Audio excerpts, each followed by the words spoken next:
ஆனா ஜெயிச்சவன் சொன்னா கேட்கும். நீ எது பேசுறதா நான் ஜெயிச்சுட்டு பேசு. தெரியல, நடக்க தெரியல. டெஃபினெட்லி ஒரு நல்ல நடிகர் ஆக மாட்டார் நான் நினைச்சேன்.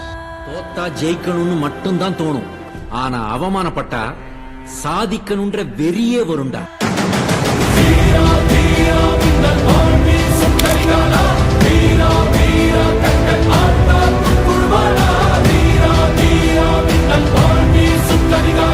சூர்யா சிவகுமார்